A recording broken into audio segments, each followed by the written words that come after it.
नोंथांमोननि फोसावदिं मेला माबायदि जागासिनो आरो सोर देरहागोन? जोंनि फोसावदिं मेला जोबोद माने मोजाङैनो सोलिगासिनो दङ। जेरावखि मिटिं खालामा बिभिन्न जाथि गस्थि जोंनि मिटिङाव फैयो। जोङो खुनु माने मोनसे बेबायदि फर्म होनानै माबा होगोन उन्नयन होगोन माबा बानायगोन माबा सुबिदा होगोन होननानै जोङो मिटिं लिङा। जों बुङो जे निर्बासन फैदों माने मिटिं जों खालामदों रायजो राजाखौ खावलायदों लोब लोब फैदों। आरो बेनिफ्रायनो प्रमान जायो जे जोंनि 1 नं क'क्राझार लकसभा समस्तियाव जोंनि केन्डिडेट खाम्फा बरग'हाइ माने 100% देरहागोन। बेसेबां भटआव डिफारेन्सआव देरहागोन? जोङो 2.5 लाखआव देरहागोन। सोरनि गेजेराव जागोन नोंथांमोननि ओरैनोथ' साइडआव बे इउपिपिएलखौ नुयो। आं साइडसो बुंदों आरो बिसोरखौ साइडआव जोंजोंथ' बिसोरो माने समान समान थांफानो हाखाया बा जोंजों बिसोर चेलेन्ज खालामनो हाया। दा बेबायदि माने जागासिनो दं। बावैसो सिगां नोंथांमोननि दिल्लीनिफ्राय इउपिपिएल हाबैनाय बारग'सुन्दरनि बुंदोंदि बिपिएफआ एबार निर्बाचनाव देरहा आरो फैबाय थानाय बिटिसि इलेक्सनाव बिथांमोनहा देरहानो सुबिदा गैला होननानै। बेथ' बिपिएफआव दंमोन। बिपिएफनि मानसिमोन ना बे इउपिपिएलआ देरहागोनखौ बोरैहाय केलकुलेसन खालामबाय? इउपिपिएलआ देरहागोन बेनि मा गेरेन्टि दङ? बे बिपिएफआवसो गैयामोन होनबा बिपिएफ एक्टिभिटिसावनो नांथाबबाय थादोंमोन। नै दाख्लै सानै सानथामसो जाबाय बे इउपिपिएलआव हाबबाय। बोरै बुंनो हायो जे इउपिपिएलआ देरहागोन? जों मिथिगौ जे जोङो सरखार गैयैनिफ्रायनो जोङो सान हर हाग्रामा सारनि नेतृत्वआव बिटिसि ओनसोलाव जोंनि पार्टिखौ फोथांनो जोंनि पार्टिखौ लाखिनो थाखाय जों सान हर खाथिदों आरो रायजोफ्राबो बिराद जोंखौ माने सहाय खालामदों दे बिपिएफखौ लाखिनांगोन। खारन बिटिआरनि दारै बा बिटिआर सरकारनि दारै बे माने बिटिसिआ माने जोबलांनोसो नागिरगासिनो दङ। बे गतिके बिटिसिखौ लाफैफिननांगौ 6 शेड्युल हिसाबै थाफिननांगौ आरो बेखौ हागोन हाग्रामा महिलारि सारा। बे गतिके बयबो रायजो राजाफ्रा बे हाग्रामा सारखौ फैजानो लुबैदों सिफ जाजानो लुबैदों आरो जों आसा खालामदों बे एबाराव जोङो माने जि मोनसे जोंनि प्रति हाजार जइन जानाय स्टुडेन्टफोर जादों बेफोरनो जाथि गोष्ठी जादों लेखा गोरों जादों साख्रि आवला जादों रिटायारमेन्ट माने जादों गोबां जादों। बे गतिके जोंनि देरहानाया खाथां बे हाजारखि जिखि बुङा जों बेखौ माने जोङो जेबो माने माबा बुङा खिन्थु जों जे देरहागोन बे 100%। बिथाङा बुंबावदोंदि बिपिएफनि केलकुलेसन एबा सानखान्थिफ्रा दायो जेबो मिलायला। मा होनदों? बिथाङा बुंबावदोंदि बारग'सुन्दर ब्रह्मआ बिपिएफनि मेथ्स एबा मेथ्स केलकुलेसना मिलायला देरहानायनि अंकआ मिलायला। आं बेखायनो बुंदों बेथ' इउपिपिएलआव दाख्लैसो थांदों जों बोरै मिलायगोन बेखौ बोरै मिथिनांगौ जाखो? जों जे मिलायनानै देरहागोन नङा होमबा?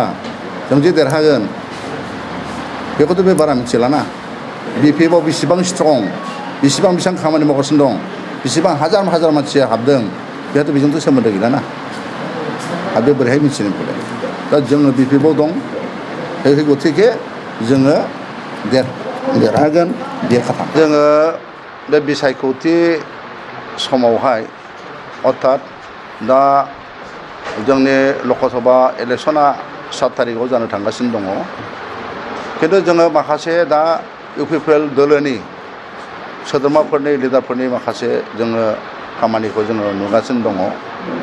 बिथांमोनहा दिनैहाय नैबे फर्मखौ माने थफ्ला लानानै माने स्पेसियेलि हिन्जावफोरनाव सेल्फ हेल्प ग्रुपनि खाथियाव रायजोफोरनाव माने थांदों माने बे आसनिखौ जासिहैदों आरो बे आसनिया जाथारगोन होननानै बिथांमोनहा दा रायजो राजाफोरनाव थांनानै भट आदाय खालामहैदों। बेखौ लानांगौ माने जासिहैदों आरो भट आदाय खालामदों। दा बे बिमा जजना बुलि होननाय दङ बेखौ फट' लादो बेखौ बिसोर गेलेगासिनो दङ आरो अरुणादयनिबो खोथा बुंदों। दा खोथा जाहैदों मा दा इलेक्सननि कन्डाक्टआ सोलिगासिनो दं। दा बे इलेक्सन कन्डाक्ट सोलिनाय समावहाय কোনো सरकारनि उन्नयनमूलक आसनि जौगाखांनाय खामानि रायजो राजाफोरनि लाबाबान्दै खामानि दा खालामनो मोना बे जाहैदों निर्वाचन आयगनि निर्देशआव जेनाखि इलेक्शन कड कन्डाक्ट सोलिनाय समाव बेखौ दा खालामनो मोना दा बिथांमोना खिन्थु दा बेखौ खालामगासिनो दङ खालामनायनि खारना बेनो जे बिथांमोनहा दा रायजो राजाफोरखौ माने गावसिनि खालामनो बा बिसोरनिफ्राय भट मोननाया माने खोब माने खस्थ' जादों रायजो राजाफ्रा बिसोरनो भट होनो नागिराखै होनो नागिरैनि खारनानो जाहैदों थांनाय सरकार दानायनि सिगां बिथांमोनहा माखासे प्रतिश्रुति होदोंमोन जे न'खर न'खर साखरि होगोन आरो सेल्फ हेल्प ग्रुपनो 75,000 होगोन गोबां बेबादि गोरिबनि आसनि बिथांमोनहा इन्ट्रडिउस खालामदोंमोन किन्तु सरकार दाखांनायनि उनावहाय बिथांमोनहा बेफोर खामानिखौ मावनो हायाखै बेवहाय साख्रिबो जायाखै 75,000बो जायाखै जेबो जायाखै आरो 3.5 बोसोर 4 बोसोर जानो थांगासिनो दं उन्नयना बिसोर खुगायावल' बुंदों किन्तु उन्नयन जायाखै दा बिसोरो गिदों जे बे गावसोर जे थगायबोदों बे थगायबोनायनि थाखाय जे भटखौ मोननाय नङा मा राहा लानो बे गतिके बिथांमोना बे नैबे फर्मखौ जायगा जायगा थांनानै रानगासिनो दङ आरो जायगा जायगा बेबायदिनो बे भट माबाखौ फर्मखौ राननानै बिथांमोनहा भट आदाय खालामनो नाजागासिनो दं जों बुंदों जे बिथांमोनहा दा माने खोब माने मा होनो बेखौ नार्भास जानानै दं अत्यन्त नार्भास बे नार्भास जायोब्ला मानसिफ्रा बिदिनो जानला मानला भट बुथुमलाबायनो जानला मानला साना हौवा खामानि मावो बिसोर मिथिगौ जे निर्वाचननि बिधि नियमा सोलिगासिनो दङ बेवहाय मानो राननांगौ आङो रायजो राजा आइ आफा बयखौबो जों खावलायदों जे मोजां सरकार दानो मोजां केन्डिडेट फाथायहरनांगौ बे गतिके बेफोरबायदि नंखाय बाखाय भुवा आसनि माने होनायाव बा थगायनाय बे पार्टिफोरनि माने जानानै भट होनाङा जे सुस्थ' भाबै मोजाङै जाहाथे मोजां मानसिखौ बा जाय मानसिफ्रा केन्डिडेटफ्रा खामानि मावगोन बेखौ होनांगौ आरो जों दाबि खालामदों जों बिपिएफ राजखान्थि हान्जाया गोदो जेरै प्रतिश्रुति होदों जों बिदिनो खामानि मावदों जों रायजो राजाफोरखौ जों थगायनाय नङा आरो रायजो राजाफोरखौ जोङो सब समय जों खाथियाव खानानै लानानै जों खामानि मावदों